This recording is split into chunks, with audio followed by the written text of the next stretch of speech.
E eu tenho por natureza, eu sou uma pessoa extremamente positiva e otimista. Os irmãos já me conhecem, sabem disso. Eu consigo, do meio copo, achar que ele está quase cheio, ao invés de pensar que ele está quase vazio.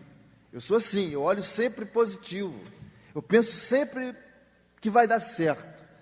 Eu estava numa conferência semana passada e me perguntaram uma frase que poderia me marcar e eu disse: sempre é possível.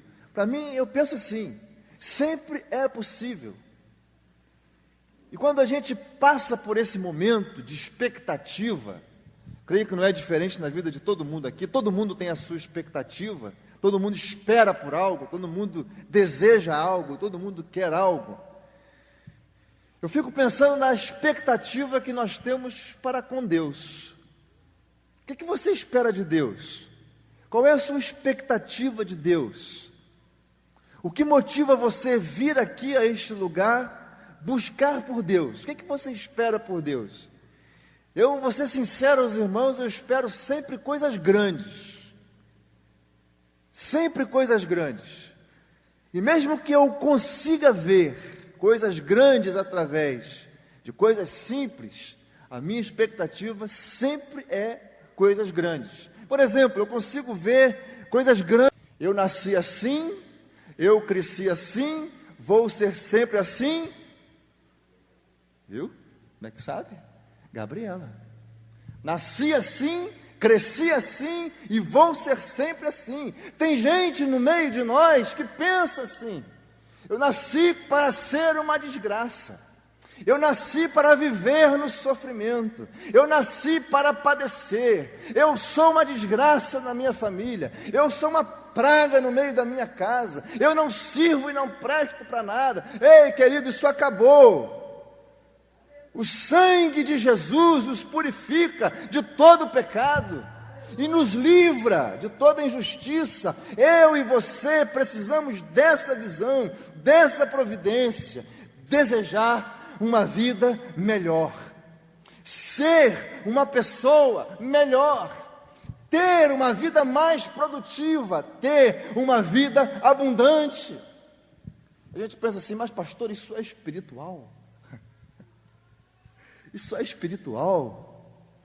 João capítulo 15, verso 8, Jesus disse: nisso você está glorificando o meu Pai, para que vades e deis fruto, para que vocês cresçam, para que vocês prosperem, para que vocês produzam, para que vocês façam algo a mais, para que vocês sejam a mais, e não se acostume com a mesmice. Quando a gente pensa assim, em crescimento, em desenvolvimento, em andar à frente, em alargar as fronteiras, em espalhar as nossas posses, pensando em área material e espiritual, a gente glorifica a Deus por isso. Hoje de manhã nós estávamos numa oração no Ministério Pastoral da igreja. Estávamos ali os pastores, a gente toda terça-feira tem essa oração, pela manhã, e orávamos pelo ministério, orávamos pelas famílias, orávamos pela igreja, e a nossa oração era: Senhor, faz a tua obra prosperar, faz a tua obra crescer, levanta o teu povo para conquistar, levanta o teu povo para sair desses limites provinciais. Levanta o teu povo, desperta o teu povo, faz a gente alargar essa terra, faz a gente expandir a nossa terra, faz a gente desejar ir além.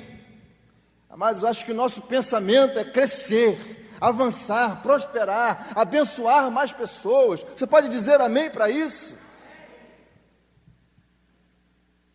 A gente que tem aquela vida medíocre, de visão medíocre, que não quer crescer na vida, tá bom assim, mexer nisso para quê? Lá dentro eu tenho certeza que há algo que incomoda, que faz essa pessoa adoecer. Acho que não se incomodam.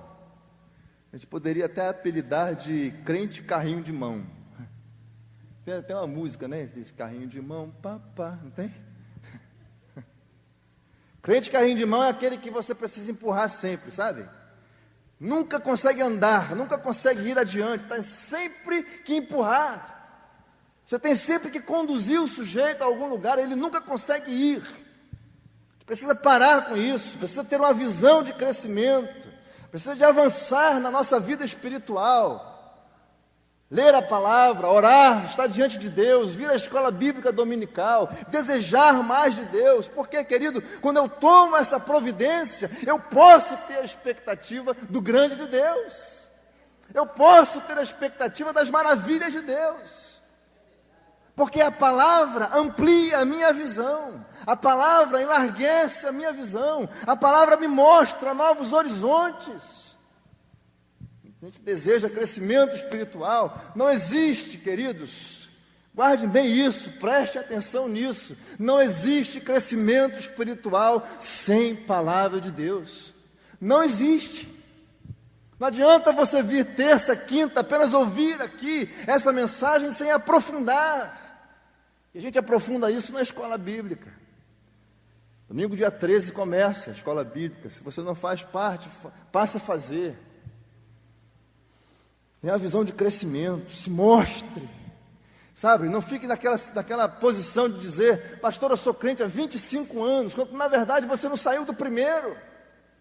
Os 22, os 24 a seguir foram apenas repetições, e a gente entra nessa mesmice, sabe? Entra nessa comodidade, nessa rotina, de vir à igreja, de sentar, de esperar que alguém nos conduza ao louvor, esperar que alguém nos conduza à adoração, enquanto a Bíblia diz que há um novo e vivo caminho até o coração de Deus, o sangue de Jesus. Eu não dependo de ninguém, queridos, eu não preciso que ninguém me diga o que fazer, levantar, sentar, abaixar, ajoelhar, não, eu entro.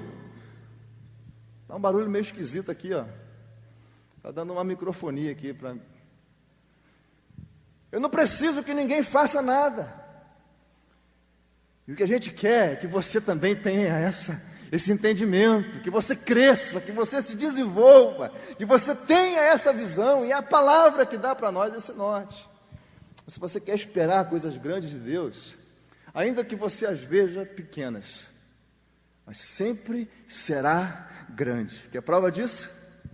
Quando Eliseu mandou o menino ver, depois de tanto tempo sem chover, e aquele menino foi lá várias vezes, e quando ele voltou, ele disse, eu vejo uma pequena nuvem, do tamanho da mão de um homem. Aí Eliseu disse, este é o sinal que a chuva vai descer. Aleluia! São das pequenas coisas que Deus mostra as grandes. Mas para isso eu preciso crescer, eu preciso desejar vida abundante, eu preciso que Ele alargue as minhas fronteiras, eu preciso que Ele me leve a novos horizontes, a uma nova caminhada, mas eu preciso desse norte que é a palavra. Querido, você precisa esperar coisas grandes de Deus, e se você quer esperar coisas grandes de Deus, comece hoje a desejar uma vida abundante nele. Faça seus sonhos, faça seus planos, sonhe os sonhos de Deus na sua vida, e aí você vai ver se você vai ou não prosperar.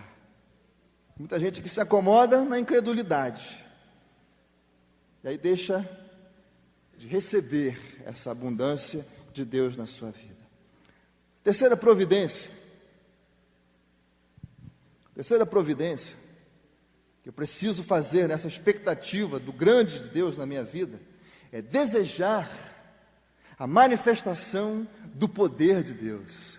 Olha que coisa tremenda que Jabes diz aqui, se me abençoares muitíssimo, e os meus termos ampliares, e a tua mão for comigo, é a terceira providência, desejar o poder de Deus, desejar a manifestação de Deus. Jabes orou, que a tua mão esteja comigo.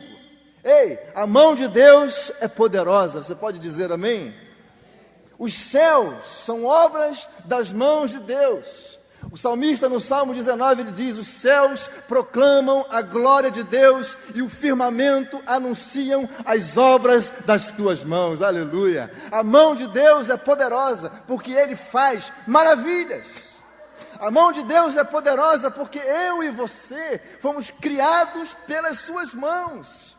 Queridos, prestem bem atenção, tudo o que Deus fez, exceto o homem, Ele disse, haja. É ou não é? Que haja luz, que haja separação entre os firmamentos, que haja terra, que haja... Ele foi dizendo tudo, mas no homem, Ele não disse, haja homem. Ele fez isso? Não, porque a obra, a coroa da criação de Deus, somos nós, os seres humanos. E para isso, veja, tente visualizar comigo, Deus. Isso é uma teofania, uma visão humana a respeito de Deus. Agachado, pegando um bocado de terra, modelando o homem, aleluia. Eu e você somos obras das suas mãos, queridos. Não deixe que ninguém diga que você é qualquer coisa. Não deixe que ninguém diga que você é um nada.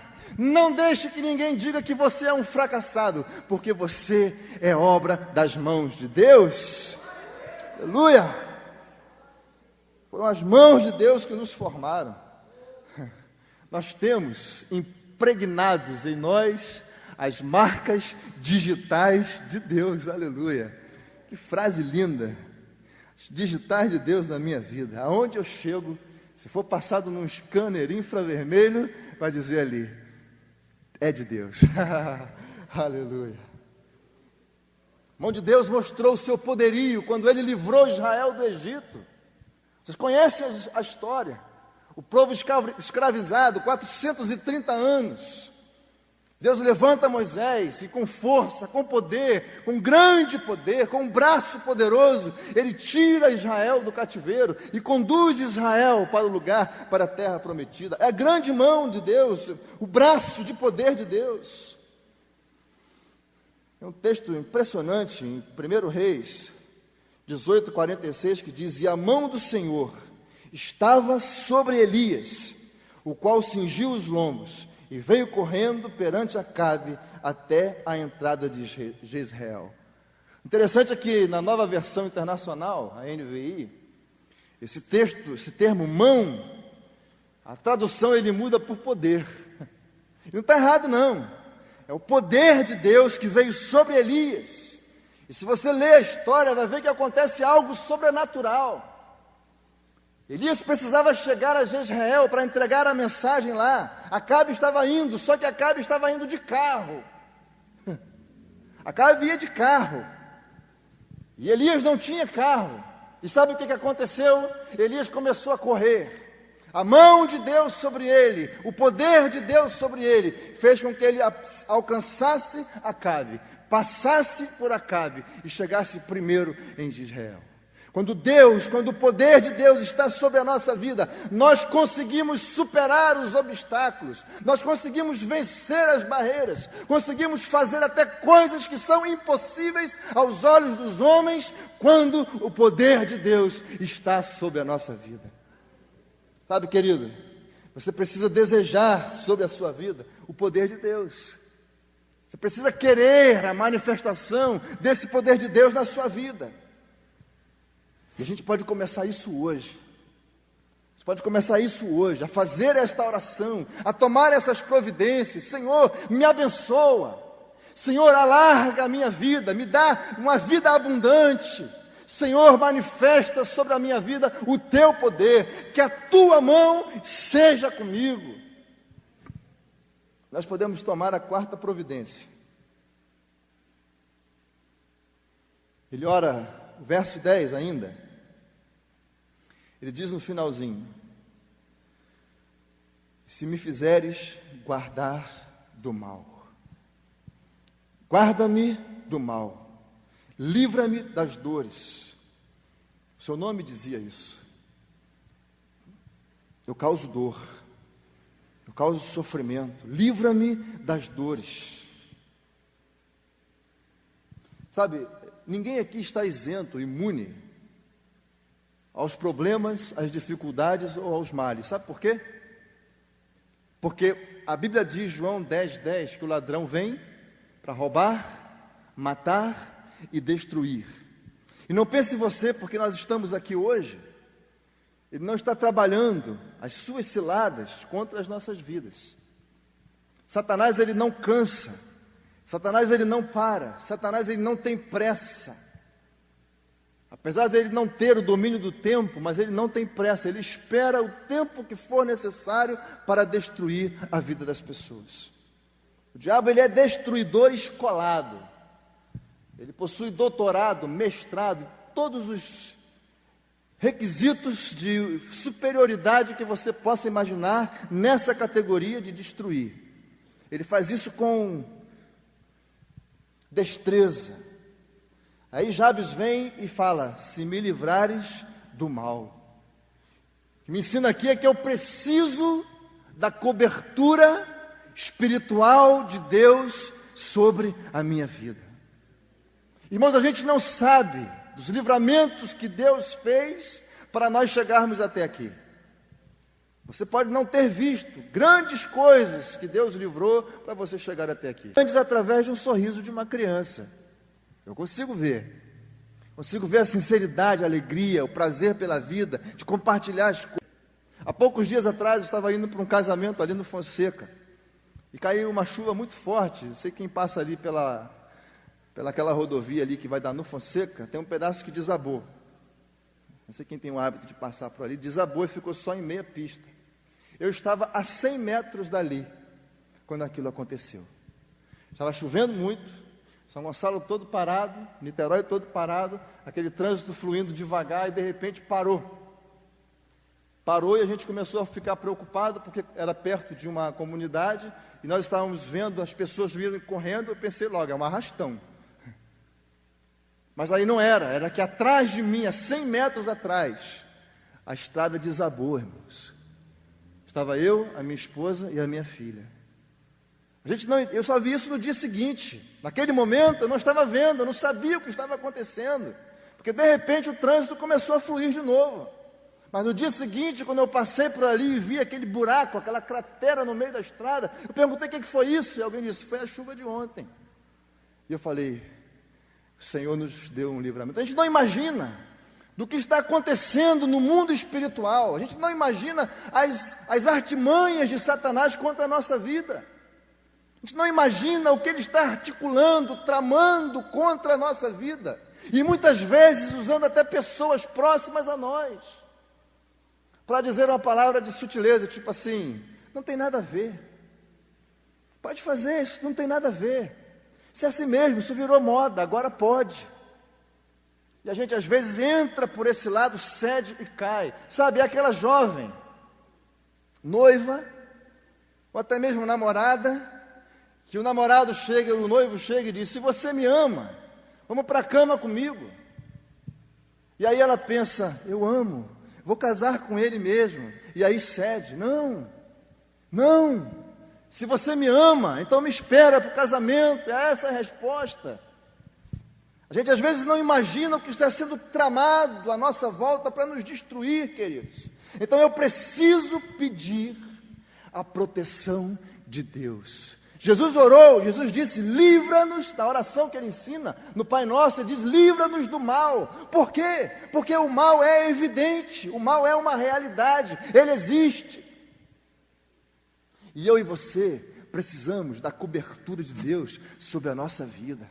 Quando a gente está aqui orando, quando as irmãs estão aqui orando, pelos pastores, pela igreja, pelas famílias, a gente às vezes percebe gente que está em outro mundo, ao invés de estar também clamando pela sua. Depois a gente vem chorar porque o filho, porque a mãe, porque o pai, porque a desgraça aconteceu, porque faltou a cobertura espiritual. Queridos, vamos acordar, vamos despertar, estamos numa guerra, vivemos uma batalha espiritual, precisamos da cobertura de Deus. Livra-nos do mal, foi a oração que Jabes fez. Jesus ensinou essa oração: livra-nos do mal.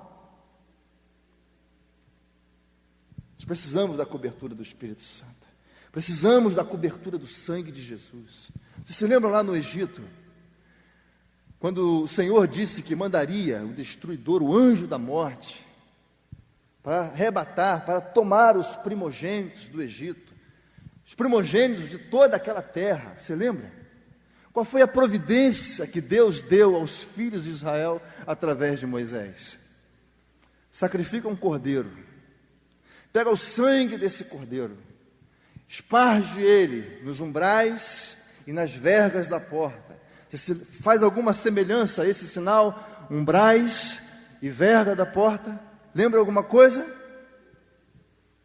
E quando o anjo da morte, quando o destruidor vier, eu estarei mostrando essa marca e ele passará adiante. E aí os filhos de Israel fizeram isso.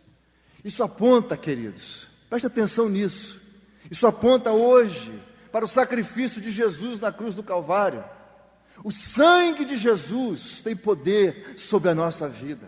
O sangue de Jesus sobre a nossa vida nos livra de toda a investida do diabo. Creia nisso.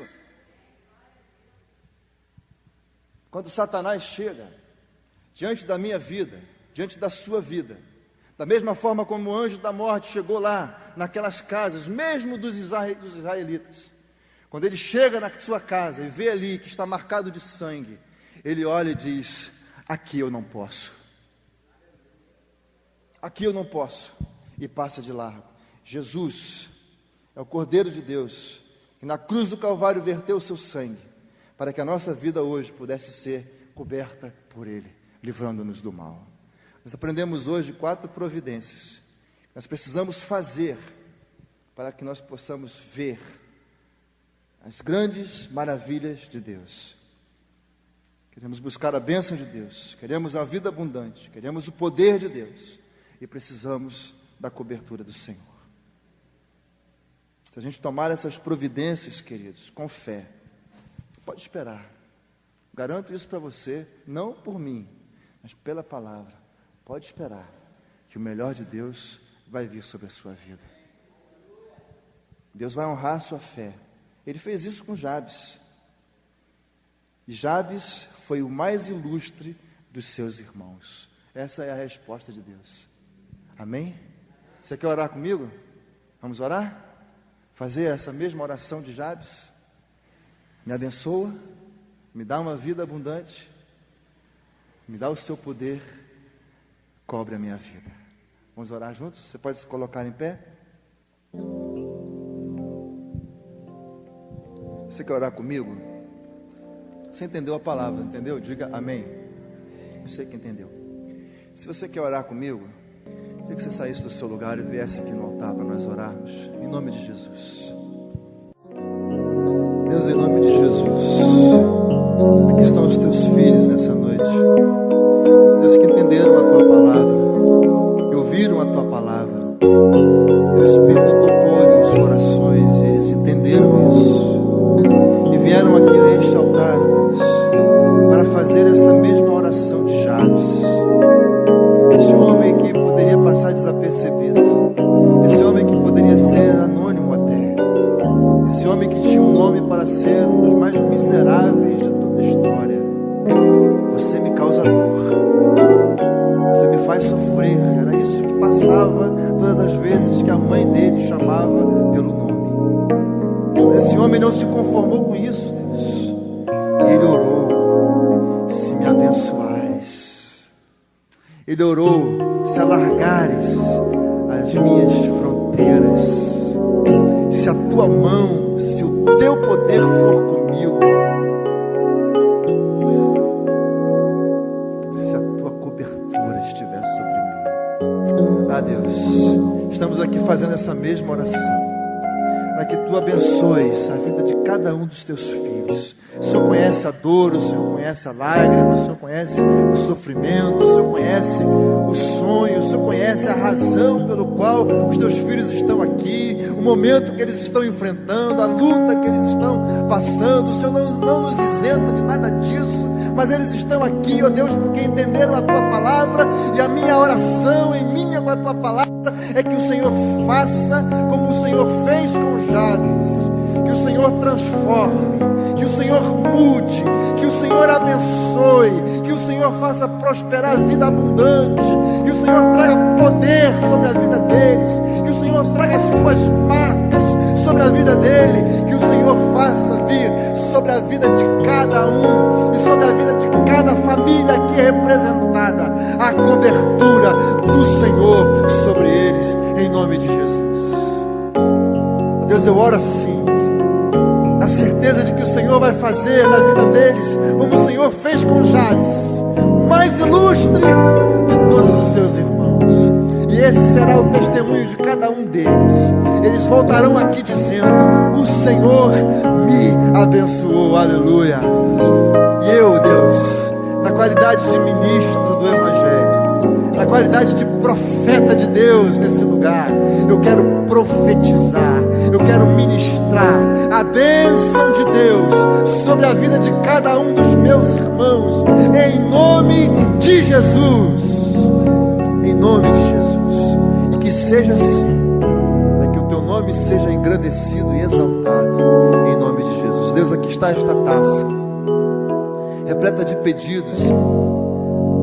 Taça simboliza a vitória, é o troféu, é o símbolo da conquista. Esses pedidos estão aqui numa atitude de fé, e nós oramos para que o Senhor estenda o teu braço de poder sobre esses pedidos. O Senhor conhece o clamor da mãe, do pai, do filho, do chefe de família, do homem desempregado. O Senhor conhece isso.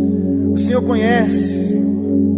O Senhor conhece a vida do Lucas, que vai precisar vai operar as 2 pernas amanhã, Deus. Um homem que já está na cadeira de rodas, ele quer andar em nome de Jesus, é o que está escrito aqui. Deus, em nome de Jesus,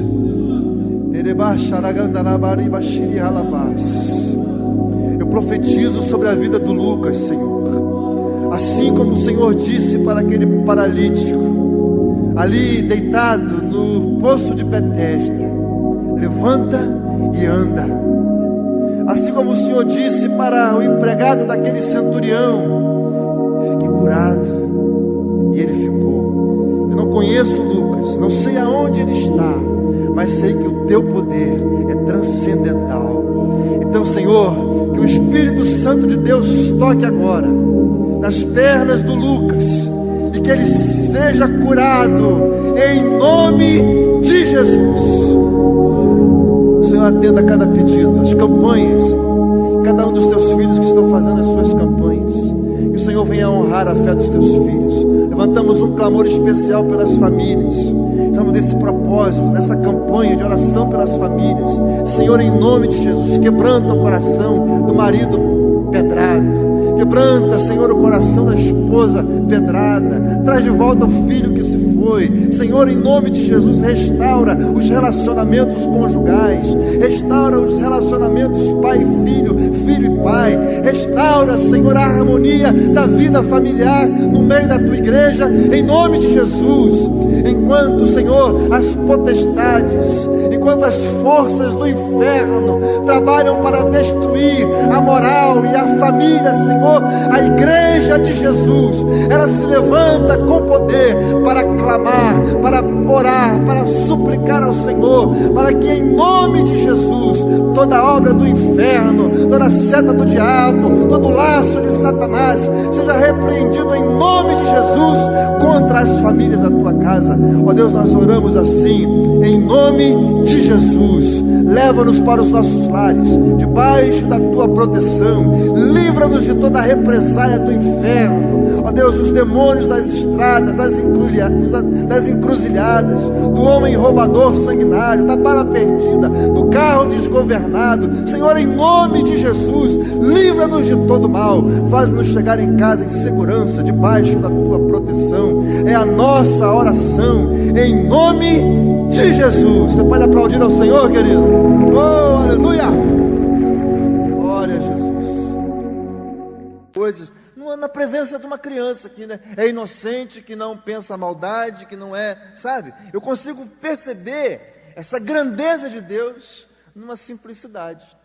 Eu consigo ver a grandeza de Deus através da natureza, de uma planta, de uma árvore, de um pássaro que canta, do sol, das estrelas. Eu consigo ver a grandeza de Deus em coisas que a gente acha simples. E eu sempre espero por coisas grandes, ainda que eu as veja na simplicidade de tudo. Parece até um poeta, né? Eu estou inspirado. É bom ter essa expectativa, é bom pensar assim, é bom acreditar assim. Sabe por quê? O dia sempre amanhece sendo uma grande possibilidade para o agir de Deus. Você pode dizer amém? O dia sempre amanhece com uma grande possibilidade do agir de Deus. E essa sempre é a minha expectativa. Eu sempre amanheço assim. Sempre amanheço assim. O que acontece é que nós, muitos de nós, muitas vezes, assimilando a cultura do nosso povo, sempre se deixa levar na chamada cultura da desgraça. A gente nunca comenta, por exemplo, em uma tragédia que alguém foi salvo. A gente dá muito mais ênfase no quê? Na quantidade de mortos. É ou não é? É. A manchete é sempre o ruim. Interessante isso, né? A manchete sempre é a tragédia. Quer ver um detalhe? Eu falei aqui de final de ano, e sempre nos finais de ano, as televisões, as emissoras de televisões, elas passam uma retrospectiva, é ou não é? E na maioria desse tempo que se passa a retrospectiva, você pode prestar atenção e olhar, a maior parte do tempo é desgraça. Essa cultura da desgraça que eles tentam implantar nas pessoas, de uma visão mesquinha, uma visão que leva as pessoas para trás, que infiltra, que mina o sentimento das pessoas na desgraça. E a gente passa a dar ênfase apenas naquilo que foi ruim. E a gente se esquece das coisas boas. A gente deixa de enfatizar ou de pensar naquilo que de fato foi bom. Se de 10 planos que você fez, você conseguiu 4, louvado seja Deus pelos 4, irmãos. Mas a gente pensa apenas nos 6 que não conseguimos. É assim, essa cultura da desgraça. Por quê? Porque dá ibope, porque vende jornal, porque chama atenção, porque a gente quer ver, porque a gente quer ler. Segunda-feira, a manchete no jornal foi que o Flamengo ganhou do Vasco. Olha a desgraça. O jornal vendeu que foi uma beleza. A gente fica minado por esse chamado aí, entre aspas, o espírito do abutre. A gente passa na banca do jornal querendo ver a manchete da notícia, da desgraça. Quantos morreram? A tragédia, uma bomba explodiu no aeroporto. Quantos morreram? A gente não se preocupa de pensar quantos sobreviveram. A primeira pergunta é de quantos morreram.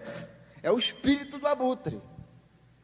Aquela coisa mesquinha, pequena, que domina a vida das pessoas. E principalmente daquelas que não têm expectativa nenhuma de Deus. Por isso que a minha primeira pergunta aqui que eu fiz foi: qual é a sua expectativa diante de Deus? O que você pensa diante de Deus? Esse texto que eu li aqui, capítulo 4, verso 9 e 10 de 1 Crônicas, é um texto que, eu vou ser sincero aos irmãos, eu tenho um hábito de ler a Bíblia de Gênesis a Apocalipse assim, sem parar. Mas quando chega a essa parte aqui de Crônicas, eu vou confessar um pecado, é a parte mais chata que tem de ler. Sabe por quê? É só nome. Nome. São quase 500 nomes que a gente lê aqui. Mas no meio dessa lista telefônica de nomes, essa lista de nomes, aparece um sujeito aqui que sobressai. Sobressai pela sua atitude, sobressai por aquilo que ele faz. E ele traz para mim, e eu quero compartilhar com vocês aqui, de 4, rapidamente, eu sei que você deve ter respirado por 4, de 4 providências que a gente toma nessa expectativa das grandes coisas de Deus. Então repita comigo assim: eu estou, mas só repita se você estiver mesmo. Eu estou esperando por grandes coisas de Deus. No meio dessa lista de nomes, 500 nomes aproximadamente, dessa leitura chata, que às vezes até cansa, a gente pensa até em desanimar de continuar lendo, aparece esse sujeito, que tem esse nome Jabes, que significa muitas dores, ou ele causa dor. Imagina assim, você chamar o teu filho, ei, você causa dor, vem cá. Era assim, Jabes era assim. O significado do nome de Jabes era isso: você me causa dor. Hoje em dia a pessoa entra num processo na justiça e pede para trocar o nome depois que ele é maior de idade. Funciona mais ou menos assim, mas Jabes não faz isso. Jabes ele não pede para mudar de nome. Jabes não senta num cantinho, fica lá amargurado, chorando, que nome feio, por que mamãe você me deu esse nome? Jabes não fica amargurado por causa do nome que a mãe deu a ele, que significava você me causa dor. Fala sério, irmão, você botaria esse nome no teu filho? Ninguém botaria. Mas qual foi a atitude de Jabes? Ao invés de ele entrar num processo na justiça de Israel, ele ora, ele clama a Deus, e por isso que ele sobressai no meio dessa listagem de 500 nomes. Por isso que ele sobressai aqui, porque ele diz, no verso 9, Jabes foi mais ilustre do que seus irmãos. E sua mãe o chamou Jabes, que significa isso, porque com dores dei à luz, ele me causa dor.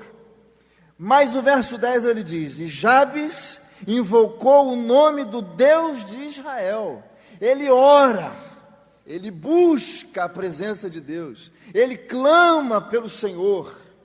Ainda que tudo aquilo estivesse acontecendo com ele ser chamado por essa questão de causar dor, ele vai orar. E aí me chama a atenção a oração dele. Me chama a atenção a oração desse moço, porque ele não vai reclamar de Deus, Senhor, por que minha mãe botou esse nome em mim? Ele não vai reclamar de Deus, por que eu nasci aqui nessa casa? Por que eu tenho esse pai, essa mãe? Por que eu sou assim? Ele não vai reclamar diante de Deus das coisas que estão acontecendo, não, ele dá uma lição para a gente, e aí ele vai buscar, ele invoca o nome do Senhor, e é a primeira providência que a gente precisa tomar, se a gente tem a expectativa dessa coisa grande de Deus na nossa vida, desse operar grande de Deus na nossa vida, a primeira providência está na oração de Jabes, onde ele diz, se me abençoares. A gente às vezes dá de mão, ou acha pouco essa coisa, Senhor me abençoa, ou quando a gente busca alguém para orar, para que abençoe a nossa vida, a gente às vezes dá de mão com isso, mas essa oração de Jabes, ela me ensina que eu preciso, nesta providência, na expectativa do grande coisa de Deus, para mim eu preciso clamar ao Senhor para que Ele me abençoe. Eu preciso orar, eu preciso buscar. Talvez Jabes tivesse o conhecimento de Provérbios 10, 22, que diz, a bênção do Senhor enriquece. Olha que coisa tremenda, a bênção do Senhor enriquece.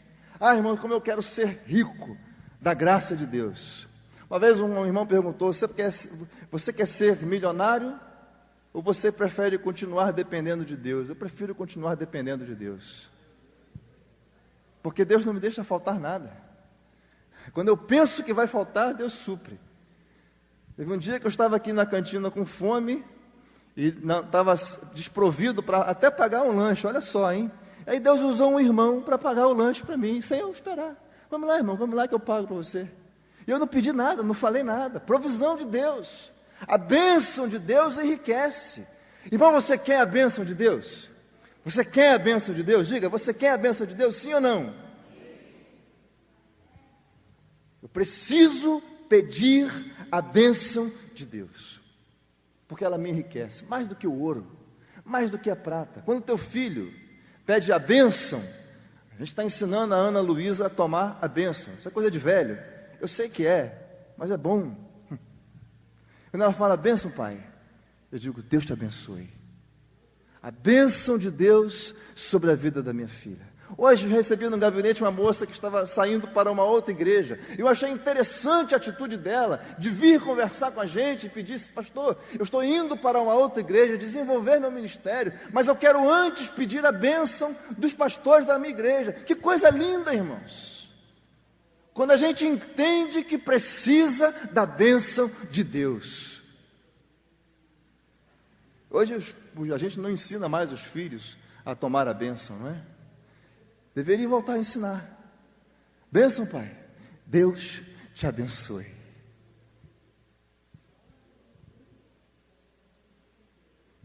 A gente precisa deixar esse espírito de mesquinharia, de miséria, de abutre, de ficar pensando na desgraça e clamar pela bênção de Deus. E a primeira coisa, a primeira providência é orar pedindo ao Senhor pela sua bênção. Então você pode repetir comigo assim: Senhor, me abençoa. Só as meninas: Senhor, me abençoa. Só os meninos agora. Todo mundo junto? No 3, 1, 2, Senhor, me abençoa. Se você quer ver as grandes coisas de Deus na sua vida, comece hoje, fazendo como Jabes fez. Comece a orar, clamando ao Senhor e peça que a bênção de Deus venha sobre a sua vida. Amém, queridos? Segunda providência, essa expectativa das grandes coisas de Deus, é desejar uma vida abundante. Desejar que Deus nos dê uma vida abundante. Olha a oração dele: se me abençoares, é a primeira providência. O interessante aqui é que ele não fala me abençoar pouquinho, não. Tem algumas traduções aqui, a minha é assim, diz: se me abençoares muitíssimo. Ele não quer pouca, não, ele quer muita bênção. Ele quer que haja um sobejar da bênção de Deus. Se me abençoares muitíssimo. E aí ele segue: e se ampliares os meus termos, se fizer ampliar as minhas terras, se fizer ampliar as minhas posses, se fizer aumentar as minhas fronteiras, é isso que ele está pedindo aqui, uma vida abundante. Jabes, em meio a toda a sua situação, questão familiar, de nome, de atributo, de dificuldade, ele não se contentou com aquilo que ele tinha e aonde ele estava. Ele pede: Senhor, que o Senhor me abençoe muitíssimo e que o Senhor aumente as minhas terras, que o Senhor amplie as minhas fronteiras. Jabes teve uma visão de crescimento. Jabes não se contentou com o que ele tinha. Jabes não se contentou com a sua condição. Jabes não se contentou com a sua posição. Isso traz a lição para a gente, queridos. Tem muita gente nos dias de hoje que vivem dentro de uma perspectiva como aquela novela de Jorge Amado, que ensinou para a sociedade uma síndrome chamada Síndrome de Gabriela.